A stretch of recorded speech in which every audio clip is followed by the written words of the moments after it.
Car मंडळी, आपण पाहत आहात ग्रामीण कट्टा. आपण नारंगाव तमाशा पंढरी या ठिकाणी आहोत. आज होळी पाडव्याचा मुहूर्त आहे. आज सांगनूर येथील ग्रामस्थ तमाशा ठरवण्यासाठी या ठिकाणी आलेले आहेत. तर तमाशा नंदार आणि पुणेकर लोकनाट्य तमाशा मंडळ यांचा कार्यक्रम ठरवला आहे. तर या संदर्भात सांगनूरचे काही ग्रामस्थ आहेत व तमाशा मालक आहेत, हे काय म्हणतात त्यांच्याशी आपण संपर्क साधूया.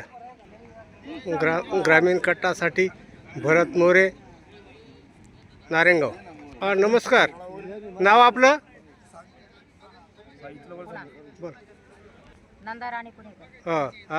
आपली तमाशाची बारी सांगनूर या ठिकाणी ठरली. तर कसं काय करार कसं काय झालेलं आहे? चांगलं झालेलं आहे. बरं, चैत्र 14 1 तारीख आहे. हा तमाशा 1 तारखेला सांगनूर या ठिकाणी होणार आहे. तर या बाबतीत काही सांगनूरचे ग्रामस्थ आहेत, हे बोलत आहेत. यांच्याशी आपण संपर्क साधूया. बोला बाळूमोरे.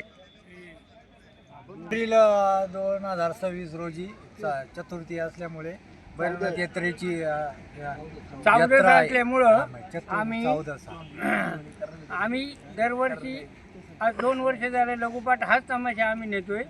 हा आम्हाला आवडलेला आहे. आमच्या गावामध्ये ही बारी चांगलीच होईल अशी आमची समस्या आहे. म्हणूनच आम्ही ही बारी ठरवलेली आहे आणि ही बारी आम्ही घेऊन जाणार. या तमाशाचे मालक भोगटे साहेब बोलतात, त्यांचे संपर्क साधूया. बोला भोगटे साहेब. 1 तारखेला कार्यक्रम आमची लगोपाठ 2-4 वर्ष झाला कार्यक्रम तिथंच असतो आमचा.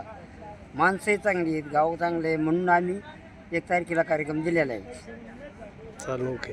तर आपलं काय म्हणणं आहे गणेश? कार्यक्रम आहे 9 ते 11 ना. 9 ते 11 यावेळेस कार्यक्रम होईल आजेरेचा. ग्रामस्थांनी नोंद घ्यावी. असेच नवीन नवीन व्हिडिओ पाहण्यासाठी ग्रामीण कट्टा चॅनलला सबस्क्राईब करा.